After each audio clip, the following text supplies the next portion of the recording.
Hello dear students, कैसे हैं आप सब। आप सबका एएससी स्टार्टर में एक बार फिर से बहुत बहुत स्वागत है। देखो, इस वीडियो में एक तो मैं दो तीन क्वेश्चन दिखा रहा हूँ आपको इम्पोर्टेंट।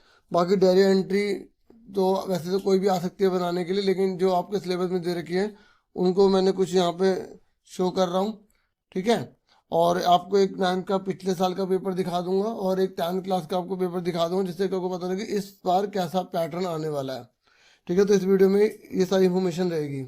तो यहाँ पर पहले क्वेश्चन में बताया कि शहनाई जो है वो पुंगी से कैसे डिफरेंट थी। ठीक है। तो यहाँ पे शहनाई जो है वो मेलोडी साउंड देती है, अच्छी साउंड देती है, जबकि पुंगी जो है वो अनप्लीजेंट मतलब बेकार साउंड देती थी। और पुंगी को बैन कर दिया गया था, जबकि शहनाई को बैन नहीं किया गया था। तो ये आंसर में लिखा था। उसके बाद ठीक है, बाकी आप पूरे पेपर की तैयारी अपने तरीके से करना। ठीक है। तो ये तो दो चार क्वेश्चन का जो टाइम मिला मैंने लिख दिए हैं।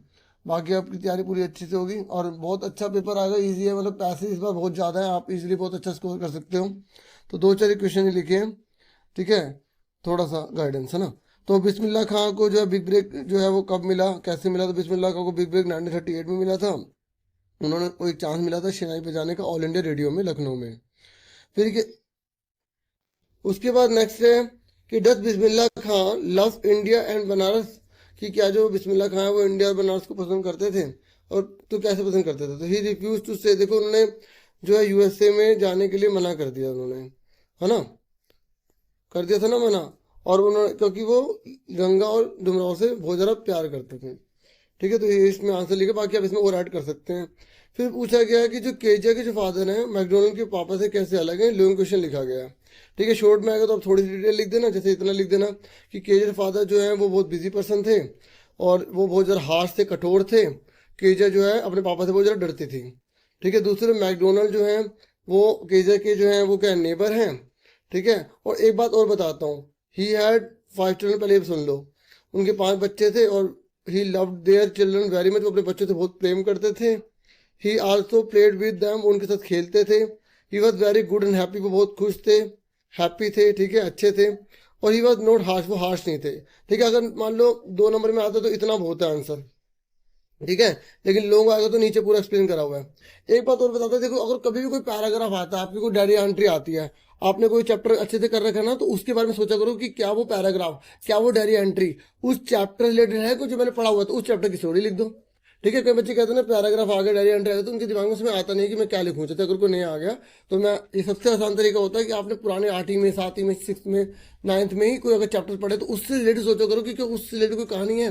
ठीक है। जैसे एक नेबर वाला जो है ना पैराग्राफ आने के चांस है ना। तो नेबर वाला आप मैकडोनल्ड के बारे में, जैसे मैकडोनल्ड के बारे में लिख रहे हो ना कि मैकडोनल्ड अच्छे थे, ये थे, वो थे, तो उसी तरीके से आप जो है अपना पैराग्राफ लिखो, तो मैकडोनल्ड की जगह कोई और नाम लिख दो अपने पड़ोसी का, और इस तरीके से लिख दो। ठीक है। तो इस तरीके से ना, मतलब याद रखना कि कोई भी अगर डायरी एंट्री आती है, ठीक है, या कोई भी अगर आपका जो पैराग्राफ आता है, तो आप अपने चैप्टर से रिलेटेड उसकी कहानी पूरी इसमें लिख देना। इससे बहुत आसान होगा, आपको याद ही नहीं करना पड़ेगा पैराग्राफ या डायरी एंट्री। ठीक है। होप समझ गए होगे आप कि क्वेश्चन आंसर ये आप आराम से कर लोगे। तो देखो ये मैंने बड़ा क्वेश्चन आगे लिखा है। देखो केजीआर के जो फादर हैं वो बहुत हार्ड वर्क करते हैं। ठीक है। For the welfare of her daughter, अपनी बेटी के भले के लिए करते हैं। हमारे भी पेरेंट्स बहुत ज़्यादा मेहनत करते हैं तो इसलिए करते हैं। ठीक है। He loved very much to her, वो उसे बहुत प्यार करते हैं। तो बच्चों आपको कोई ऐसा काम नहीं करना जिससे कि आपके माँ बाप को ठेस पहुंचे, दुख पहुंचे। तो बहुत मेहनत करो। ठीक है। मेहनत से ही आप जीवन में सफल हो सकते हैं। One day when she was caring, एक बार वो डर रही होती है। अच्छा एक बात और, अगर स्पीड ज़्यादा लग रही है तो आप स्पीड धीरे भी कर सकते हैं। यूट्यूब में 3 डॉट है, थोड़ा टाइम कम है तो थोड़ा स्पीड से बताऊंगा। ठीक है। तो वन डे एक बार क्या हुआ कि वो बहुत ज़्यादा डर रही होती है। ठीक है। ही मूव्ड अवे हर फियर, जबकि उसकी जो पापा है उसका जो डर है वो हटा देते हैं। ठीक है। उसके हेड पर चूमते हैं, किस करते हैं। उसके बाद देन शी रियलाइज, तब उसे महसूस हो जाता है that her father also loved her very much, तो उसको पता लग जाता है कि उसके पापा के बाद जो है, देखो ये जो आपके सिलेबस में लिखे हुए हैं कि कौन कौन से पैराग्राफ आ सकते हैं, जरूर नहीं कि सेम है, क्योंकि 9th में ये मान के चला जाता है कि बच्चा अपने आप बना के लिख देगा, है ना।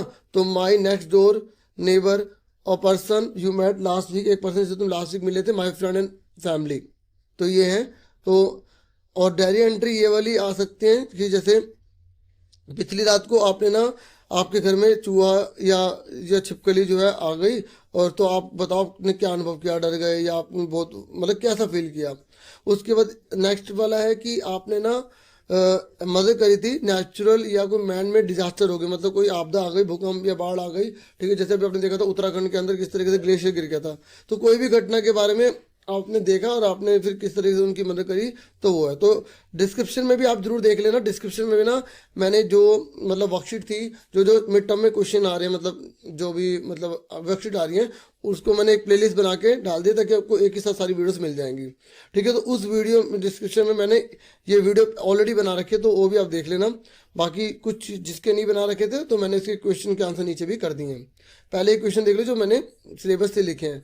उसके बाद नेक्स्ट है, you have just return after watching A music competition. अभी आप जो है म्यूजिक कॉम्पिटिशन से आए, उसके बाद जो आपने देखा था, रियलिटी शो भी हो सकता है, कोई टीवी हो सकता है, तो आपको डायरी एंट्री उसमें पूरी मेंशन करनी है। अच्छा, आपके ग्रामर में जो है आ रही है टेंसेस आ रहे हैं, तो टेंसेस तो आपके ये थोड़ी आएंगे ट्रांसलेशन कि हिंदी की इंग्लिश बनाओ, तो उसमें करेक्ट फॉर्म वर्ब होगी जहाँ तक मुझे लगता है। तो उसमें अगर ये टुडे एवरीडे डेली लिखा आता है तो वर्ब की फर्स्ट फॉर्म लगाएंगे, ठीक है। और आपको पता होगा जो सिंगुलर होता है उसमें ऐसे ईएस लगता है, जो प्लूरल होता है उसमें कुछ भी नहीं लगता। और अगर नोट आता है तो डू नोट लगाएंगे प्लूरल के साथ, ठीक है। जो प्लूरल होते हैं आई, वी, दे और यू के साथ, इस तरीके से, ठीक है। और सिंगुलर के साथ डज नॉट लगाएंगे। अगर यस्टरडे लास्ट एगो लिखा तो वर्ब की सेकंड फॉर्म लगा देना। ऑलरेडी या थ्राइस या ट्वाइस आया तो हैज हैव वर्ब की थर्ड फॉर्म लगा देना, क्योंकि हो चुका है, परफेक्ट काम होता है। दीज डेज नाउ लिखा आ जाएगा तो आप इज एम आर वर्ब की फर्स्ट फॉर्म में आईएनजी जोड़ देंगे, ठीक है। अगर जैसे सिंस या फोर आ जाता है तो ये प्रेजेंट कंटिन्यूअस को शो करता है, तो आपको हैव बीन या हैज बीन लगाना है। हैज बीन भी हो सकता है, जैसे ही शीट आ जाए, ठीक है। तो वर्ब की फर्स्ट फॉर्म में आईएनजी जोड़ देना है, ठीक है। और आपको पता होगा सिंस का लगाया जाता है, ठीक है। जैसे अगर मान लो हम बात करें जनवरी की, तो ये मंथ फिक्स है ना, तो सिंस लगेगा। लेकिन अगर मैं 2 मंथ की बात करूंगा तो वहाँ पे 4 लगेगा। 2 मंथ की बात करूंगा तो 4 लगेगा, और अगर जनवरी फरवरी की बात करूँ तो सिंस लगेगा। ऐसे अगर मैंने बोला 2 डेज तो वहाँ 4 लगेगा, मैंने लेकिन बोला कि 5 दिसंबर 4 दिसंबर, तो वहाँ पे सिंस लगेगा। तो निश्चित वाले की जगह पे सिंस लगाया जाता है, और जब अनिश्चित होता है, जो पक्का नहीं होता, वहाँ 4 लगाया जाता है, ठीक है। जैसे अगर मैंने बोला 1999 तो ये निश्चित है तो सिंस लगाया जाएगा। लेकिन अगर मैंने बोला 5 ईयर्स 10 ईयर्स तो वहाँ पर 4 लगाया जाएगा, ठीक है। और देखो अगर बिफोर लिखा है तो बिफोर से पहले हैड प्लस वर्ब की थर्ड फॉर्म आता है। अगर पास्ट टेंस है, पेरेंट है, तो हैज हो जाएगा या हैव हो जाएगा, ठीक है। नॉर्मली पास्ट में ही आता है ये, ठीक है। जैसे डॉक्टर के आने से पहले मरीज मर गया था, ठीक है। तो the patient had dad before doctor केम, ऐसे। तो अगर आफ्टर आ जाए तो हैड प्लस वर्ब की थर्ड फॉर्म आएगी, इससे पहले वर्ब की सेकंड फॉर्म हो जाएगी। उसके बाद ये जो वैन है, वैन आ जाता है तो नॉर्मली जो है इसमें इज एम आर वर्ब की फर्स्ट फॉर्म में आईएनजी होता है। बाकी सेंटेंस पढ़ के आप पता लगा लेना। टुमारो नेक्स्ट डे लिखा आता है तो विल या शैल लगा के वर्ब की फर्स्ट फॉर्म लगा जाती है, फ्यूचर टेंस का होता है ये। उसके बाद देखो मैंने ये लिखा है a person met last week, और अगर इसकी जगह अगर किसी प्लेस के बारे में एक्सप्लेनेशन आ जाएगा तो आप ये हेल्प ले सकते हैं, ठीक है। इसमें ठीक है, जैसे मतलब आप ना एक पिछले हफ्ते किसी फ्रेंड से मिले, या आपसे बोल देगा कि किसी जगह के बारे में आप डिस्क्राइब करो, एक्सप्लेन करो, तो इस तरीके से लिखा कि सब में फिट कर सकते हो आप, ठीक है। बाकी अपनी तरफ से ऐड कर देना, क्योंकि मैं ये नहीं कह रहा आप ये कॉपी करो, ठीक है। थोड़ी डायरेक्शन देने के लिए, क्योंकि हर बच्चे हर तरीके के होते हैं, तो सबको ध्यान में रख कर किया गया, ठीक है। बाकी इंटेलिजेंट को छोड़ के थोड़ा है ना, तो आगे देखो थोड़ा मतलब जो बहुत ज़्यादा ही मतलब जिनको सब अच्छे से आता है, जो एवरेज है, जो इंटेलिजेंट हो रहे हैं उनके लिए स्पेशल है, तो जो इंटेलिजेंट बन चुके हैं उनके लिए तो फिर और अच्छी अच्छी चीज़ें होंगी, है ना। तो देखो one day I decided to visit Connaught Place, एक बार मैं कनॉट प्लेस गया। आप इसकी जगह लास्ट वीक भी लिख सकते हो अगर क्वेश्चन में लास्ट वीक लिखा आएगा तो, ठीक है। It is very big commercial centre, ये बहुत बड़ा कमर्शियल सेंटर है दिल्ली का, ठीक है। It is circular in shape, circular shape में। It was developed by the Britishers in 1930 से 1930 में बनाया गया था। और there I met with my friend, फिर मैंने फ्रेंड का डाल दिया इसके अंदर, क्योंकि फ्रेंड को, क्योंकि मैंने कहा था ना कि जैसे अगर फ्रेंड वाला आ जाए तो उसमें भी कवर कर जाएगा, तो इसलिए मैंने इसमें यहाँ पे मैंने फ्रेंड की बात डाल दी कि मैं अपने फ्रेंड राहुल से मिला। We saw large variety of shops, वहाँ बड़ी बड़ी शॉप्स देखी, थिएटर्स देखे, शॉपिंग सेंटर्स देखे। We also watch metro rail देखी। We talked about our pass, हमने पास के बारे में बातें करी, ठीक है। There we saw heavy traffic, वहाँ पे हमने हैवी ट्रैफिक देखा। At all hours of day, मतलब दिन में बहुत ज़्यादा भीड़ होती है, वो भी हमने देखी। हमने ये भी देखा कि वहाँ जनपथ है, पालिका बाजार है, जंतर मंतर है, ठीक है। और there are also excellent theatre, हमने एक्सीलेंट बड़े बड़े थिएटर भी देखे, रीगल प्लाजा, ठीक है, इस तरीके से और भी देखे। तो वी आल्सो विजिट, हम फेमस गुरुद्वारा बंगला साहब भी गए, बंगला साहब भी गए, ठीक है। उसके बाद I was very happy to meet with my old friend, मैं बहुत ज़्यादा खुश था, हम घर लौट गए, ठीक है। और हमने एक दूसरे से मोबाइल नंबर भी एक्सचेंज कर लिया।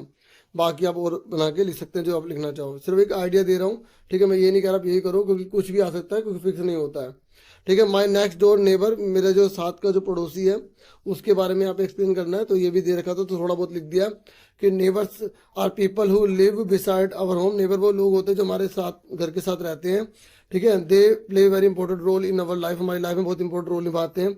इन एमरजेंसी, जब अभी कभी इमरजेंसी होती है तो they help us and try to solve our problem, हमारी प्रॉब्लम को सॉल्व करने की कोशिश करते हैं इमरजेंसी में। बहुत सिंपल लैंग्वेज में लिखा है, शादी पर पढ़ के याद हो जाए। We can easily share our problems, हम अपनी प्रॉब्लम को ईजिली शेयर कर सकते हैं। और सुनने, अगर 3-4 बार सुनोगे कान में लीड लगा के, तो हो सकता है पक्का याद हो जाएगा। माई next door neighbours is very good, मेरे जो नेक्स्ट डोर जो नेबर हैं बहुत ही अच्छे हैं, ठीक है। आप नाम भी इसमें लिख सकते हो। They are always ready to help, वो हमेशा हेल्प करने के लिए रेडी रहते हैं। और फैमिली वेन एवर, ठीक है, और फैमिली हमारी हेल्प, फैमिली की हेल्प करने के लिए रेडी रहते हैं। फिर whenever we go out, जब हम बाहर जाते हैं, आउट ऑफ स्टेशन जाते हैं, गो आउट ऑफ स्टेशन, तो they take care of house, हमारे घर की देखभाल करते हैं। वी सेलिब्रेट फेस्टिवल्स, हम फेस्टिवल मनाते हैं, ठीक है। इन इमरजेंसी, कभी इमरजेंसी आती है तो we help of each other, हम एक दूसरे की मदद करते हैं, ठीक है, डे टू डे प्रॉब्लम्स में, ठीक है, समझ। और ये we share day to day problems, हम जो है एक दूसरे को डे टू डे प्रॉब्लम भी शेयर करते हैं। वी आल्सो सेव एनवायरमेंट, हम एनवायरमेंट को भी सेव करते हैं बाय कारपूलिंग, मतलब एक साथ गाड़ी में चले जाते हैं तो हम उसकी भी हेल्प करते हैं, ठीक है। तो ये तो हो गया थोड़ा बहुत। अब मैं आपको पेपर दिखा देता हूँ। देखो ये पेपर है मिड टर्म का, पिछले साल का 2018-19 का। तो देखो ये पैसेज ऐसे आई थी, अब इसे मैं बताऊंगा नहीं, बस देख लो आप, ठीक है। तो ये पैसेज आई थी, तो उसके बाद जो है ये क्वेश्चन थे, उसमें से ढूंढ के करने थे। अब तो सारे एमसीक्यू में आया करेंगे, क्योंकि पैटर्न चेंज हो गया, 10वीं के हिसाब से आएगा। अभी आपको 10वीं का पेपर भी मैं दिखा देता हूँ, ठीक है, तो आप आराम से देख सकते हैं। हाँ ठीक है, ये देखिए, तो ये क्वेश्चन थे। उसके बाद फिर एक और पैसेज आई थी, ठीक है। ये पैसेज देखने के लिए कह रहा हूँ, कोई कई बार रिपीट हो जाते हैं, बस एमसीक्यू में आ जाएगी, ये हो जाता है कभी कभी, ठीक है। तो उसके बाद जैसे सेम वर्ड मीनिंग आए थे, ठीक है। और अब तो तुम्हें पता है ग्रामर कौन सी आएगी, है ना। आपका एक डिस्क्रिप्टिव पैराग्राफ आएगा, ठीक है, डायरी एंट्री आएगी, है ना, और स्टोरी तो आने दी है, बस ये देख लो क्या आया था, ठीक है। इस तरीके ये भी अब नहीं आएगा तुम्हारे में, ये भी नहीं आएगा अब, है ना। और ये देख लो कौन सी पोएम आई थी। देखो पोएम में आपको राइमिंग वर्ड आने चाहिए, राइमिंग वर्ड आपको आते हैं ना। पोएम में राइमिंग वर्ड पूछ लेता हूँ, पोएम और पोएट का नाम पूछ लेता है। राइमिंग वर्ड होते हैं ना, जैसे मैट कैट बैट रैट, है ना, वुड वुड, तो इस तरीके से भी आपसे पूछ सकता है राइमिंग वर्ड, ठीक है। थोड़ा सा मैं एक बार बता देता हूँ आपको, जैसे यहाँ पे मैं एक एग्जांपल दे देता हूँ, क्योंकि कई बार ए बी में पूछ लेता है, ठीक है। देखो ये कैट लिखा है, ये बैट लिखा है, ये बुक लिखा है, ये टुक लिखा है, ठीक है। अगर आपसे पूछ रहा है राइमिंग वर्ड बताओ कैसा है, तो देखो दोनों की साउंड एक जैसी है, कैट बैट, तो दोनों में एक जैसे बार ए लिख देंगे। और यहाँ लिखा है बुक टुक, तो ये बी, तो आंसर क्या आ गया इसका, ए बी आ गया, ठीक है। एक एग्जांपल समझ में आ गया। एक और देखो, जैसे मैंने यहाँ पे लिखा कैट, ठीक है, जरूरी नहीं कैट वैट ये आएगा, कुछ और आ सकता है, ठीक है। मैट, यहाँ मैंने बुक लिखा, यहाँ मैंने रैट लिख दिया, ठीक है, और यहाँ पे मैंने टुक लिख दिया, ठीक है, और यहाँ पे मैंने हैट लिख दिया। अब आपसे पूछ रहा हूँ कि राइमिंग वर्ड बताओ, मतलब राइमिंग स्कीम कैसे बनेगी। तो आप ध्यान से देखो, ये कैट तो पहले आया, तो पहली साउंड है ए, ये मैट इसी की जैसी साउंड है, तो यहाँ पर भी ए लिख दिया। बुक ये नई साउंड आ गई, तो इसे बी नाम दे देंगे। फिर रैट आ गया, ये पुरानी वाली साउंड है, तो इसे ए ही बोलेंगे। ये टुक आ गई, ये वाली साउंड है, तो यहाँ बी बोलेंगे। और हैट ये पहली वाली साउंड है, तो ए, तो आंसर इसका क्या आ गया, ए बी ए। समझ में आ गई, इसका आंसर क्या आ गया, ए बी ए। तो आप पता है कैसे पता लगाओगे राइमिंग वर्ड, ये ना हमेशा लास्ट में लिखे होते हैं, ये लास्ट वाले वर्डों में देखना, अगर होगा तभी आएगा, लास्ट वाले वर्डों में लिखा होगा, ठीक है। आई बाई, ठीक है, साई, ये देखो आप ध्यान से देखो, यहाँ पे लिखा ना साई आई बाई, हैंस डिफरेंस। अब बताओ यहाँ पे कौन सी राइमिंग स्कीम है, साई, देखो पहली आवाज आ रही है ना साई, इसे ए दे देंगे। हैंस, तो हैंस का क्या होगा, ये नई साउंड आ गई, तो इसे बी नाम दे दिया। आई पहले वाली साउंड है ए, तो बाई में पहले वाली साउंड है ए, और डिफरेंस में हैंस वाली साउंड है तो बी, तो इसका आंसर क्या आ गया, ए बी।